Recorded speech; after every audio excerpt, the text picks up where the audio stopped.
Are you bad at map grand strategy games? Do your friends laugh at you when you don't have enough clue what to do? Well, welcome to the tutorial for dummies for Hearts of Iron 4.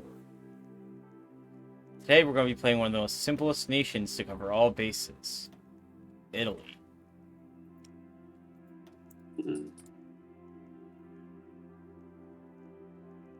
Most standards people play on regular difficulty with no edits to the custom game rules. But if you're feeling frisky, you can play on higher difficulties or Iron Man mode to be able to get achievements. But we're not going to cover that today.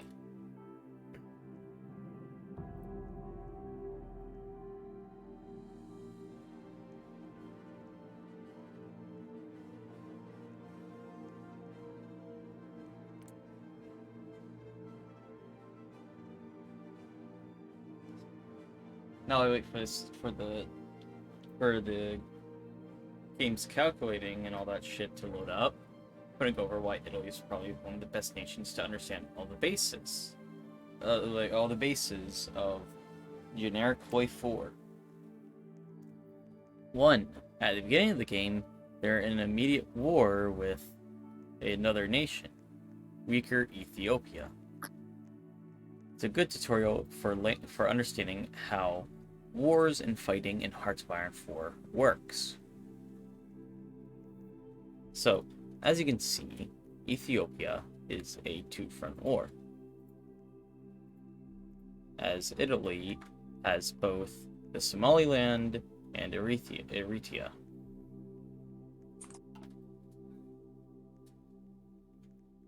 Now, what you want to do is, preferably you don't want to call down any of your other troops from Northern Africa or Europe. You want to try your best with what you have here. So, what is recommended, or at least in my opinion, is to draw two units from northern Ethiopia and bring them down to Somaliland to help with these guys. No, goddamn it. It's gonna be annoying, isn't it? There we go. While they transport around, what we're going to do is form two army groups using the shadowed generals icons down at the bottom of your screen, obviously. Now, you have two army groups. The northern, you want to make sure the two people they're bringing over are in the correct army group. Now you have two groups, the northern and the southern army group. You wanna put on, the appropriate, commanders and generals. For this, since Italy has some weaker-sided generals, we're going to go with, instead of Giovanni Messi, Italy's best general, we're going to want to work some of these other generals up, so you're not at a weaker point later in the game for generals. So we are using Sebastiano and Hugo Cavierlo. Oh. Fuck you, Steven. You can't pronounce that shit. I'd like to see you pronounce fucking Italian names. Put the fucking name in chat, I'll do it. I'm screen sharing, you can see that. No, here's screen sharing. Let's see. I can't wait to try and read a 2-pixel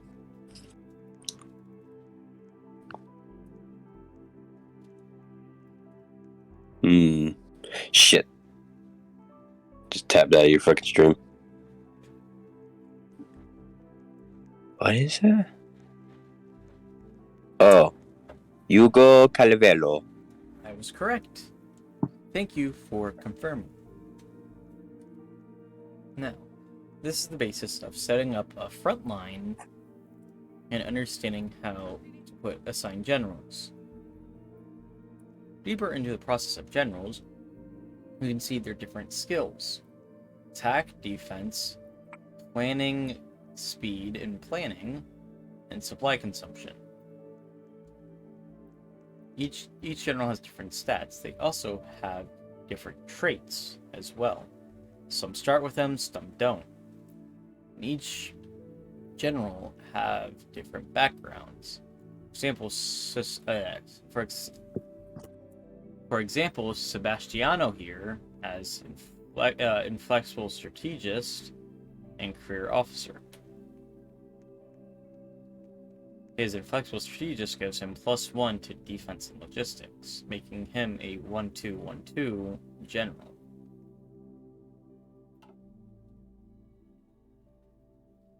And with a general assigned to your army groups, the general gets more experience to be able to level himself up from a level 1 general up to a max of level 8.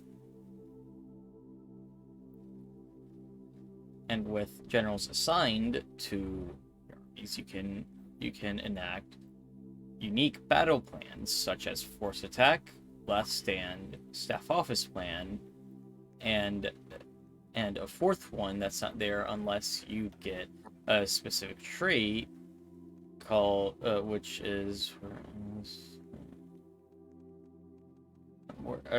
is it? I forget which one it is.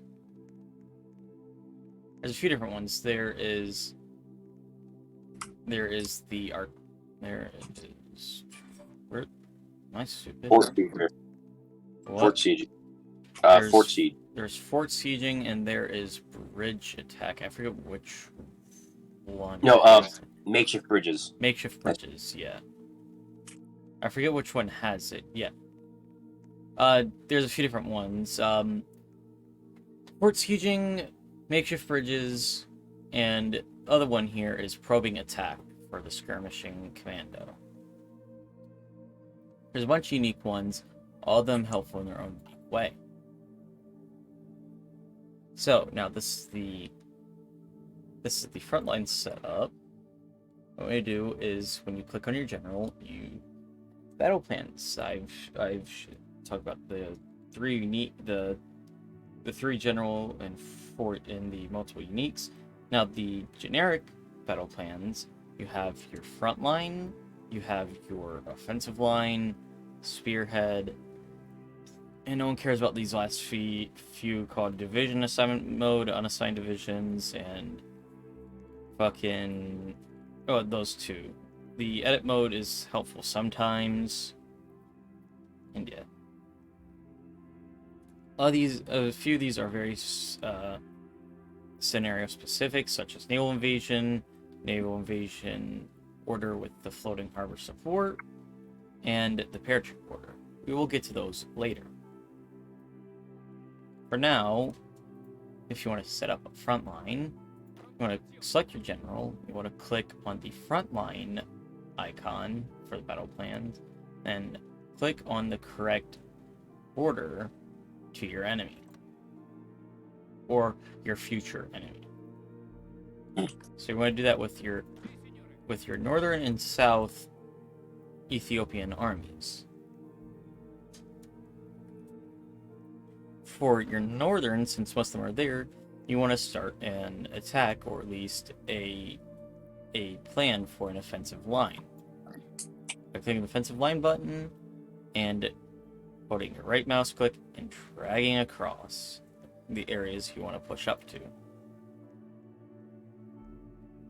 Eventually, your people will make it there, unless they suck. But since Ethiopia is usually a weak nation at the start of the game, unless the AI decides to go crackhead mode, you should be able to easily capitulate them.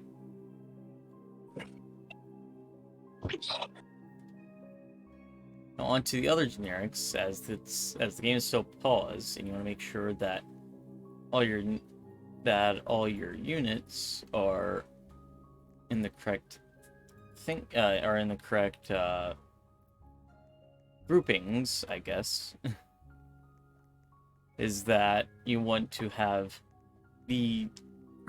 for example, for any of the troops that are near the Austrian and Yugoslavian order, since 3 tanks are there, you want to assign them all to Giovanni Messe, since he has armor officer, which doubles the experience gain of your tanks. And for your units that are at the French border, shaking hands with the French and sharing cheeses, you want to assign either general, because both of them are kind of funny looking, especially Italo Balbo. His beard is hilarious.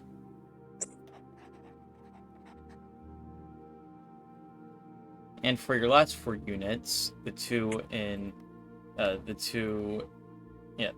Libya and the 2 in Sicily, you want to put them in a group with your last general, Ubaldo Sadu, and keep them where they generally are. Going back up to northern Italy, if you haven't already, you want to assign the front lines to each respective border.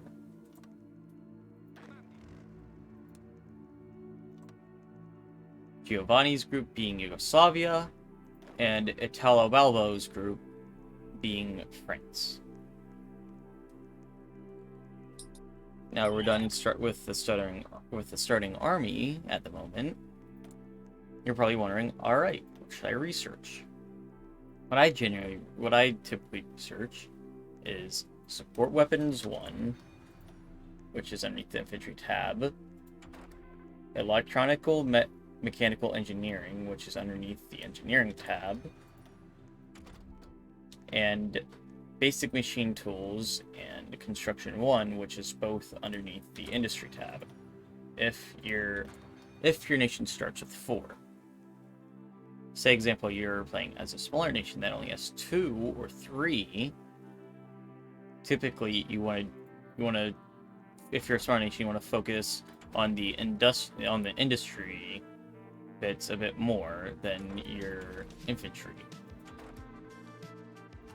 As most smaller nations, they don't get into conflict right away, so they have time to build up, as bigger nations are already half what built up.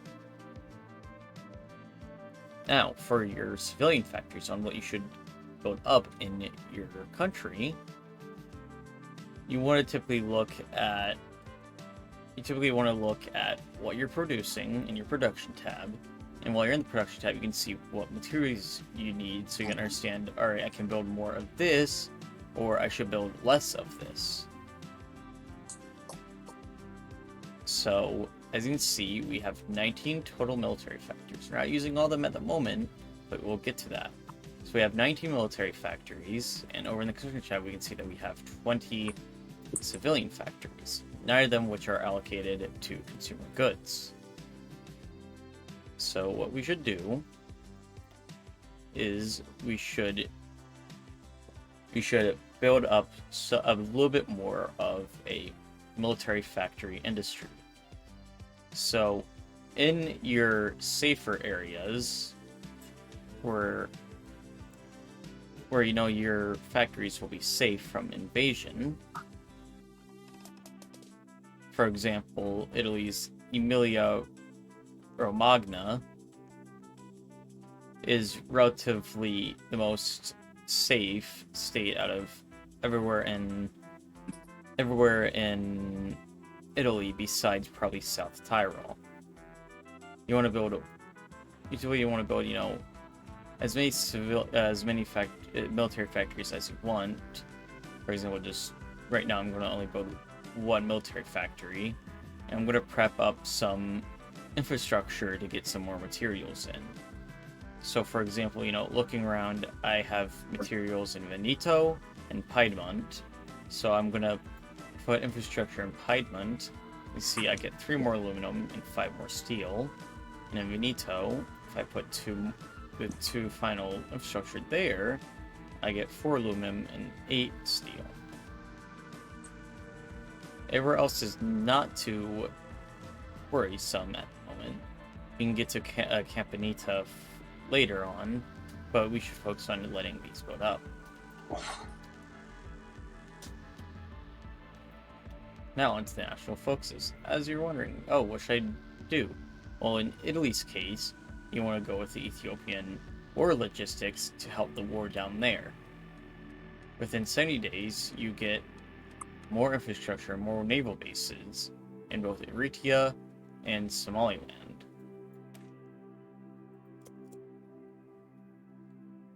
The reason why that is infrastructure helps supply get to your people, and same with naval bases.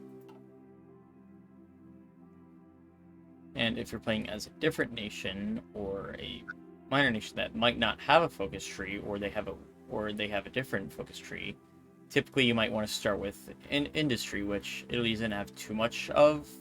Typically they'd all start with industrial effort or something similar. It's all easy to tell if you just read the name or look at their effects.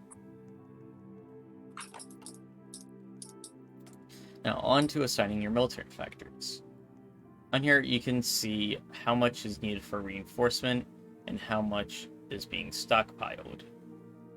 And you see, I need nearly 800 rifles for reinforcement. So what I'm going to do is I'm going to put one more military factor on that for now, which will be 23 a day of rifles.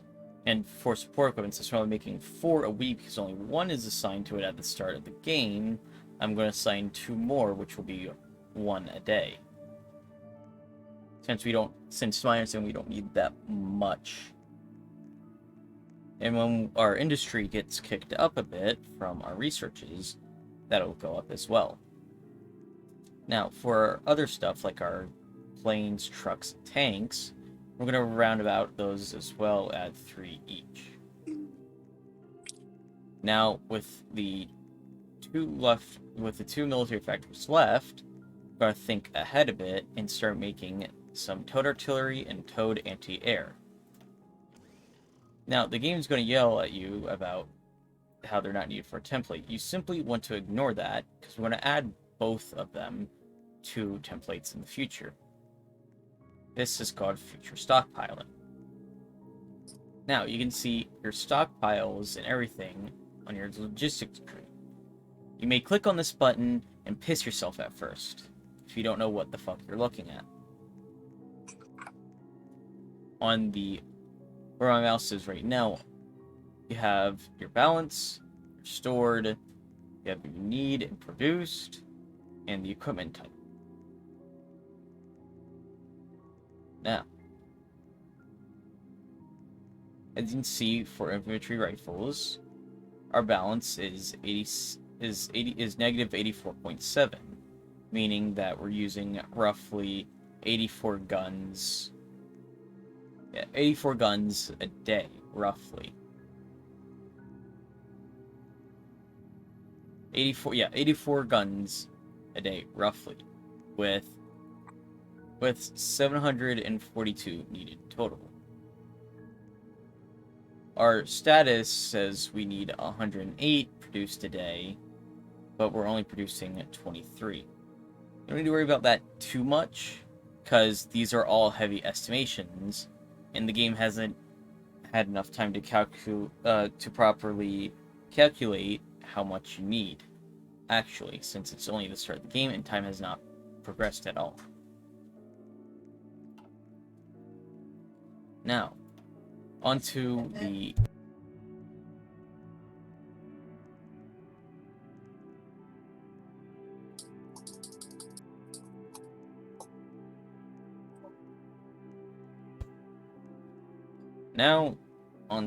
Air Force. If you don't feel like trying to micromanage an Air Force like some crazy motherfuckers out there, you can simply select all the Air Forces, and what I do usually to make it easier to look at is I send them all to one army at first, and I start breaking them in half and slowly spreading them out across most of my armies.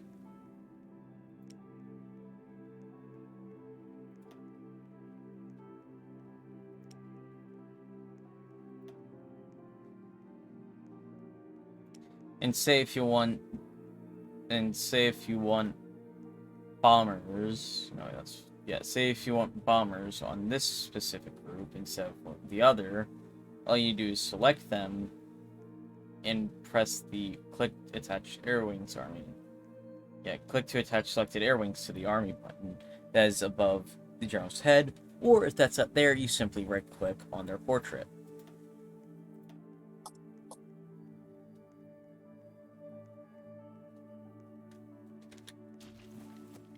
Now, most of the time when you do that, it'll still tell you air wings with no mission or region assigned.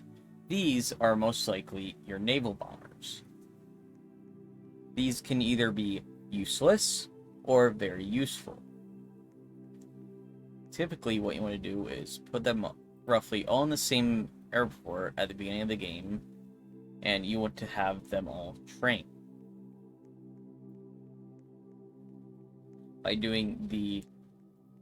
By selecting pilot exercises in the top left corner of your screen, this is known as the aviation battle plan. The aviation battle plans. Enabling pilot exercises allows your planes to train and allowing your pilots to become more skillful and better at what they do. Naval bombers typically attack boats and ports, which can weaken supply to your enemy's army and your enemy's navy, which can sometimes save you if you have a lot of them up in the air around your coast.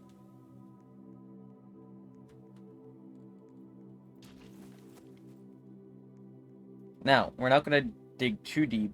We're not going to mess around with Navy at all until later, because Navy is scary.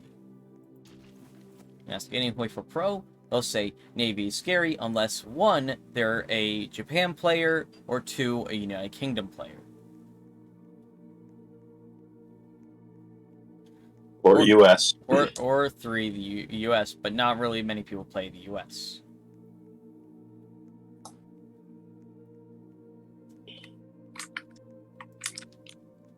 Now, on to the decisions. What typically I'd like to do, as soon as possible, is abandon the naval treaties. That's going to take some time because we need political power. Now you may play the game, while you wait for your political power to rise. Most countries have a basic 1 political power per day. Some are lucky and have 1.5, and so on. Some are unlucky and have less. Now, let's go look back at the war at Ethiopia. Your people in the north should be still fighting, and people in your 2 additionals that you sent to the south should have just arrived. What you want to do is, for your south people, you want to draw an offensive line on the beginning 2 states that are not the mountains. Typically, you want to leave mountains last for assaults, because, well, mountains and hills, because they can drain your troops if they are not mountaineers. So telling your people to attack, you should see them soon attack.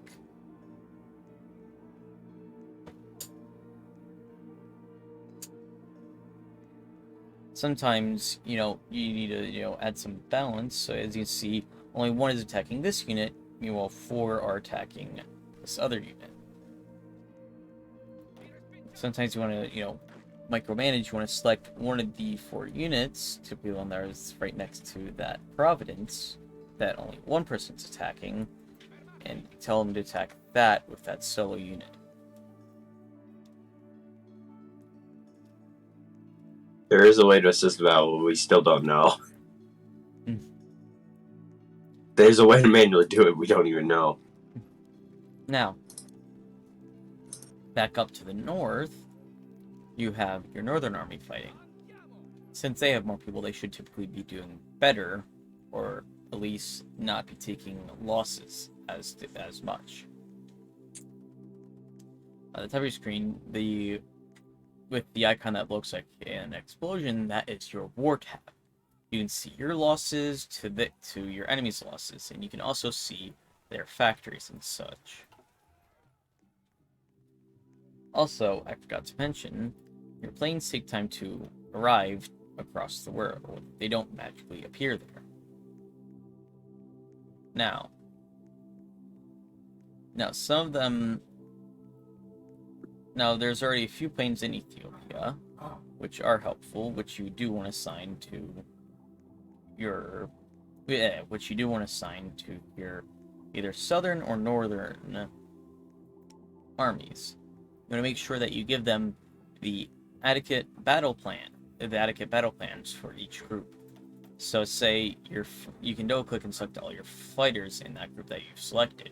You typically want to have them do interception and air superiority. While your tactical bombers, for example, fighting Ethiopia, you want to have them be doing logistics strikes. You don't want to destroy the Ethiopia's factories with strategic bombing, because that'll make it a pain in the ass for if you decide to have them as your puppet later on. It'll be difficult for them to rebuild.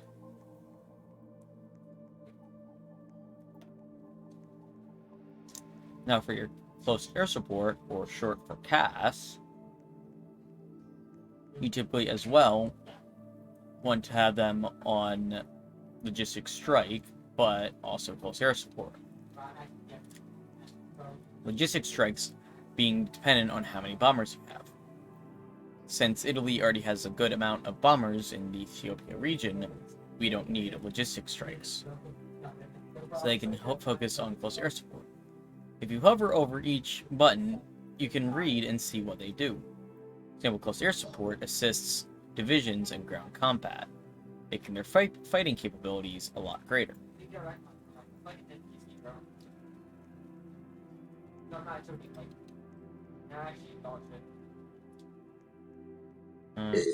Cool.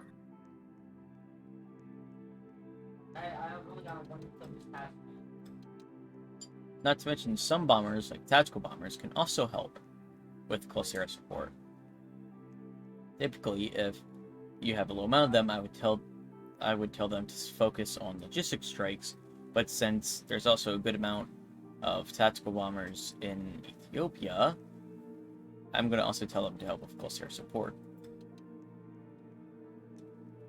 Now, since the error zone is green, which means it's laying in your favor, your units should be able to have an easier time fighting through Ethiopia.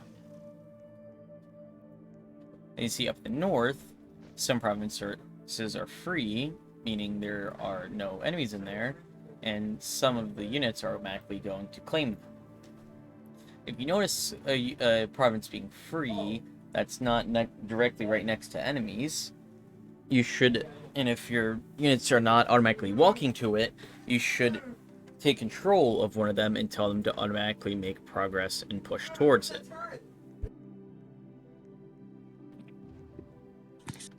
As you see, this unit here is moving to the province that my people are going to.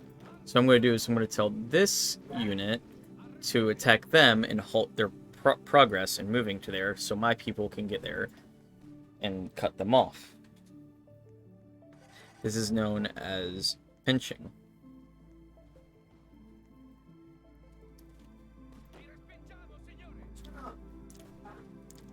Now you can see. Now you can see that. Now that you can see that Ethiopia is severely undermanned.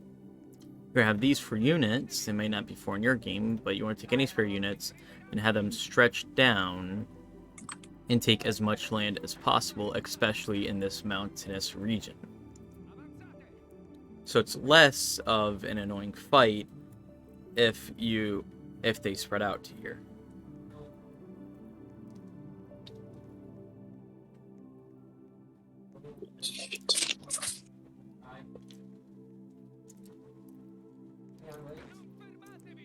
The battle in the south can be annoying at times since it's both desert and hills, but typically you want to try your best to make little pushes while the North does most of the work.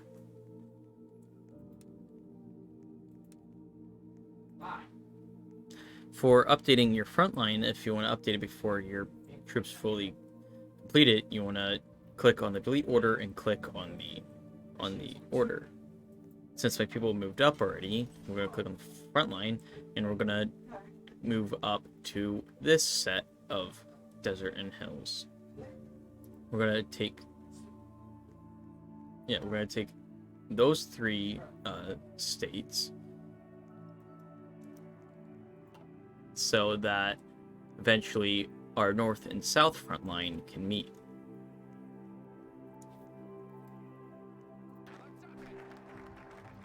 Alright, as you see, our national focus has completed, meaning we now have more infrastructure in the Ethiopian area. Now, what we're going to do here is we're going to do industrial effort, which gives us 4 more total civ factories, which can help us build more stuff.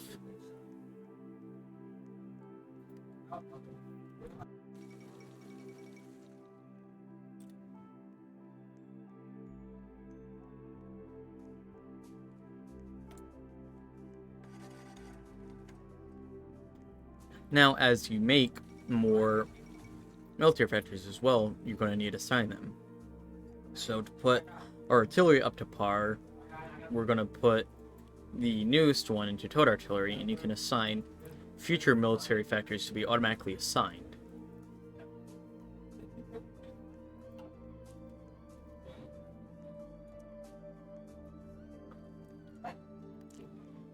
Now, as you may see, this red hand and wrench is missing equipment production.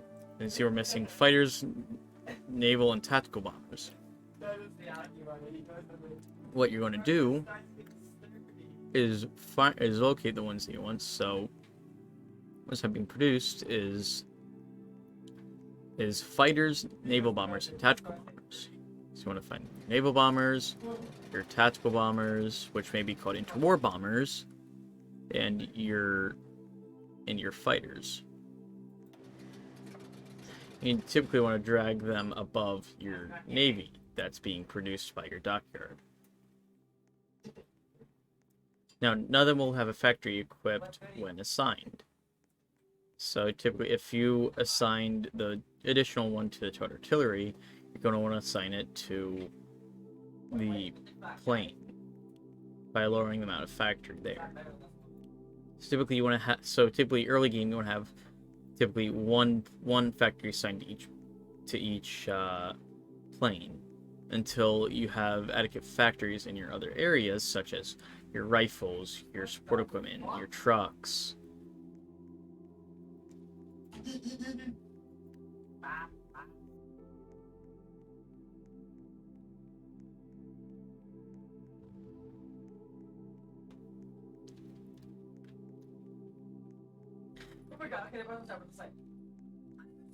Now, the closer you get to their capital, typically the more difficult the AI likes to fight. Typically.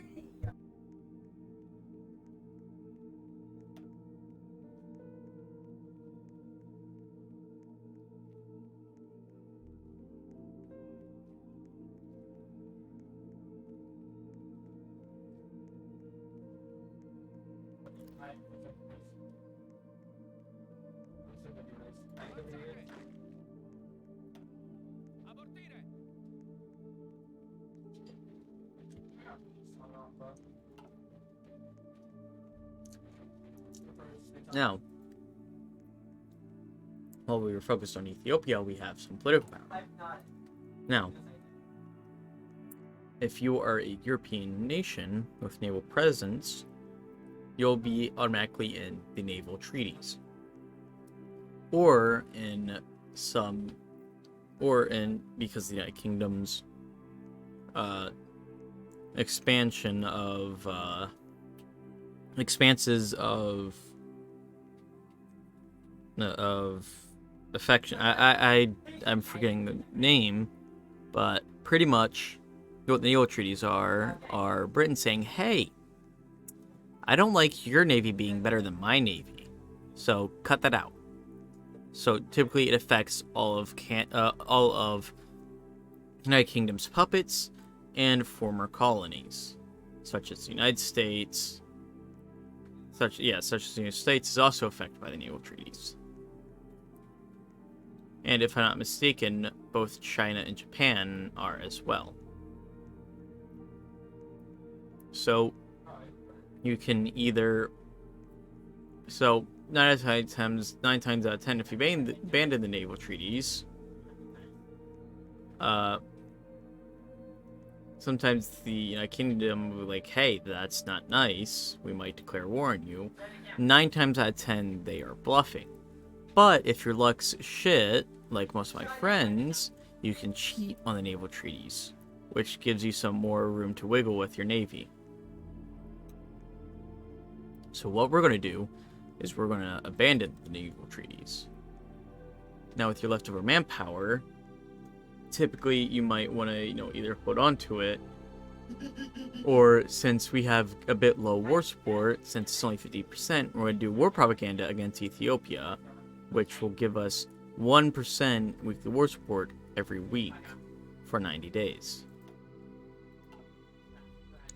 The more war support you have, the more mobilization speed, the more mobilization speed and more attack your people will have. With your stability, you'll have more political power gain, factory outputs, and resistance from occupied territories. Since our stability is low, you can see we are facing some debuffs.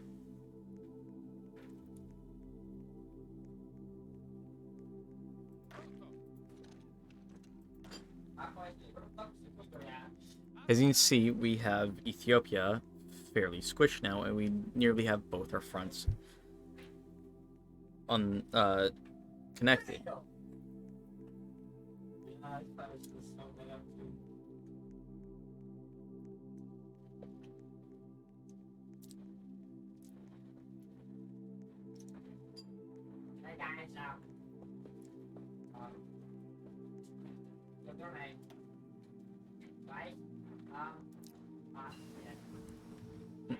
Our first research got done, which is electronic mechanical engineering.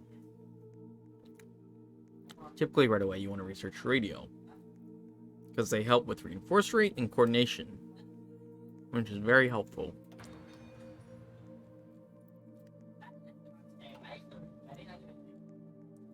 Right, now that the north and south front line are together, you want to go to your delete order and you want to delete the front lines. Now what you're going to want to do is you want to take both your armies and you want to create an army group with them. And you want to assign that army group a field marshal. Since it's early game, field marshals are a bit different from generals, we're just going to assign the best one here.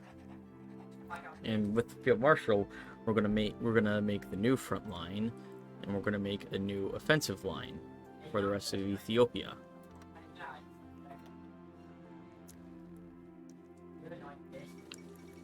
How it is, pretty much, is field marshals give orders to your generals, and your generals give orders to your troops.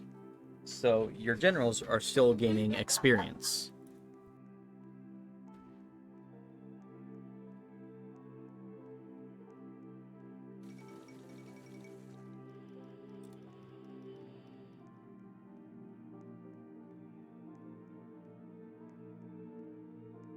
Now, another thing is that there's a day and night cycle, obviously, like how in pretty much any game there is. During the night times, there are some minor debuffs applied to both your air, naval, and ground units. You can reduce that penalty by getting Night Vision 1 and Night Vision 2 in the 1940s, which help reduce some of those debuffs. Now our industrial effort is complete. It's up to you, either you want to go down more industry, or if you want to strengthen your military by doing army primacy.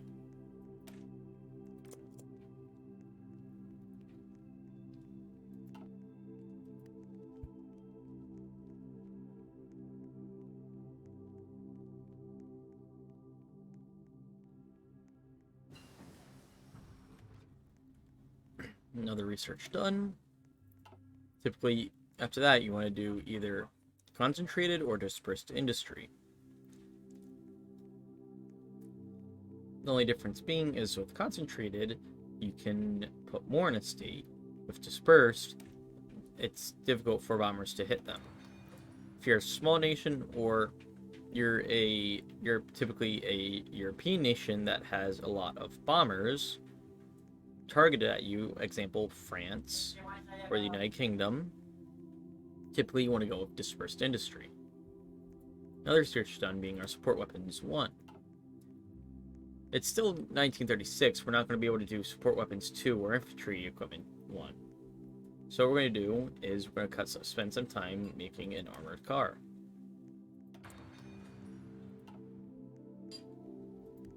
Now, it's time to just wait for the Ethiopia war to end.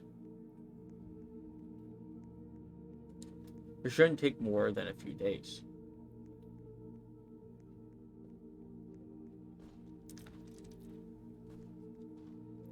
Now we've taken their capital, and they have no more towns or cities, so they have capitulated. So I'm just clicking. A quick way to do it is by clicking on their name in the Make Demands and Take All States. And then ending the turn. Then clicking Done. We have now conquered Ethiopia.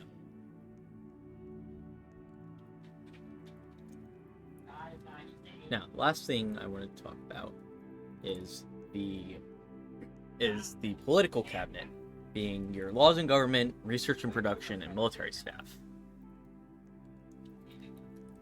Your laws and governments, there are 3 political advisors. Well, you have a limit of 3, but there's usually more than 3.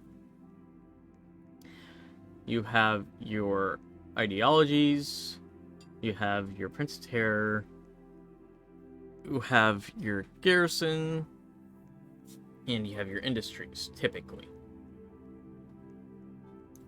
Each of them roughly, you can see what they do by hovering your mouse over them and seeing what they do. Onto the other half being your conscription, exports, and economy. Typically, you want your economy to be higher, so you lose less civilian factories to consumer goods. But you don't want to hop to war economy unless you are in war, because usually it tends to bite you in the ass due to where is it at? Typically, because your nation will be like, hey, this is kind of pointless, we're not at war, because events will pop up. Which is Paradox's way of saying, hey, I understand that you're getting buffs from it, but does it make sense logically? With exports, with trade law, you want to typically, it depends on the size of your nation and what materials you have. Say you're a smaller nation, you want to have either export focus or free trade for the buffs. If you're a bigger nation, or for example a war heavy nation like the German Reich or Japan, you typically want to have limited or closed economy. Now for conscription. Your conscription works with your manpower. The higher the conscription, the more manpower you get, but some begin to have debuffs. Debuffs apply at extensive conscription, which ups training time, then serves by requirement, which affects your factories, and so on and so on. So typically, ideally, you can have either limited or extensive.